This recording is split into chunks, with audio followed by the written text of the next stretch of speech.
Hi friends అండాలి.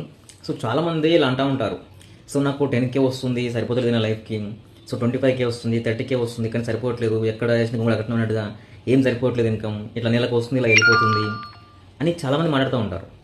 So first of all ఇక్కడ ఏంటంటే మీరు ఆలోచించాల్సింది మీ మైండ్లో మీరు ఫిక్స్ అయ్యారు. సో ఈ 10K శాలరీకి నేను జాబ్ చేస్తాను, 25K నేను జాబ్ చేస్తాను, 30K కోసమే నేను జాబ్ చేస్తాను, మీరు మీ మైండ్లో ఫిక్స్ అయ్యారు కాబట్టి మీరు అదే చేసుకుంటూ అదే జీవితాన్ని గడుపుతున్నారు. సో మీ మైండ్లో మీరు ఫిక్స్ అయ్యారు. మీ మైండ్లో మీరు ఫిక్స్ అయినప్పుడు మళ్ళీ మీరు బయటకు వచ్చి నా జీతం సరిపోతలేదు, నా లైఫ్ మారట్లేదు అని క్వశ్చన్ చేయకూడదు, ఎవరికి కూడా అడగకూడదు, కూడా మీరు కూడా చెప్పకూడదు. ఎందుకంటే మీ మైండ్లో మీరు ఫిక్స్ అయిపోయారు ఆల్రెడీ. 30K శాలరీ డ్యూటీ నేను చేయాలి, 25K నేను చేయాలి అని ఫిక్స్ అయిపోయినప్పుడు అదే జీవితం గడుపుతుండాలి అంతే. మీరు అనుభవిస్తారా, బాధ అనుభవిస్తారా, కష్టాలు ఏదో మీ ఇష్టం, అది అంతే. సో ఎందుకంటే నీ మైండ్లో నువ్వు ఏదైతే ఫిక్స్ అవుతావో లైఫ్ టైం నీకు అదే ఉంటుంది. సో ఇప్పుడు ఫర్ ఒక కంపెనీలో ఇంట్రెస్ట్ అయినప్పుడు మేనేజర్గా నా మైండ్ని ఫిక్స్ అయినా నెలకు ₹1,00,000 సంపాదించాలి, నెలకి 1,00,000 సంపాదించాలనే మైండ్లో ఫిక్స్ అయినా కాబట్టి నేను ₹1,00,000 కోసం పోరాడుతున్నా, ₹1,00,000 సంపాదించుకుంటూ వర్క్ చేసుకుంటున్నాను. ఫస్ట్ ఏదైనా సరే మన మైండ్లో మనం ఫిక్స్ అవ్వాలి. మన మైండ్లో మనం ఫిక్స్ అయితే దేనికైనా సరే సిద్ధపడతాం, ఏ వర్క్ చేయడానికైనా సిద్ధపడతాం. సో మైండ్లో ఫిక్స్ అవ్వకుండా ఏదో గాలికి వచ్చినామా పోయినామా అని చేస్తే ఏది సక్సెస్ అవ్వాలి ఇక్కడ.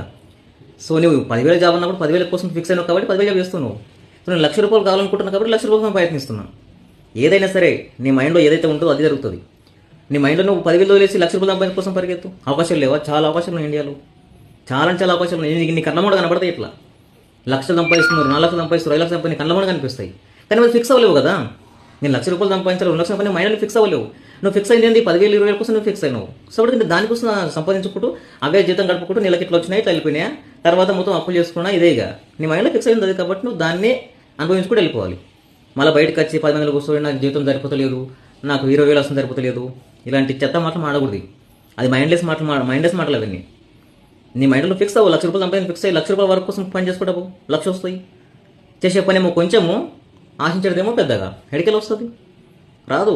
ఫిక్స్గా నెలకు ₹1,00,000 ఫిక్స్గా అవకాశాలు చాలా ఉన్నాయి. నేను సంపాదిస్తున్నాను ఇప్పుడు నెలకు. నువ్వు ఎంత ఫిక్స్, నీ మైండ్ సెట్ ఏదైతే ఉంటుందో నీ లైఫ్ స్టైల్ అదే ఉంటుంది. నీ మైండ్ సెట్ చిన్న పెట్టుకొని నాకు పెద్ద పెద్ద కోరికలు నేను ఎడికెళ్ళి వస్తాయి, రావు కదా. సో ఆలోచించుకోండి, మీ మైండ్ సెట్ని బట్టే మీ లైఫ్ టైం ఉంటుంది. సో అది ఆలోచించుకోండి ఫస్ట్ ఆఫ్ ఆల్. ఓకే.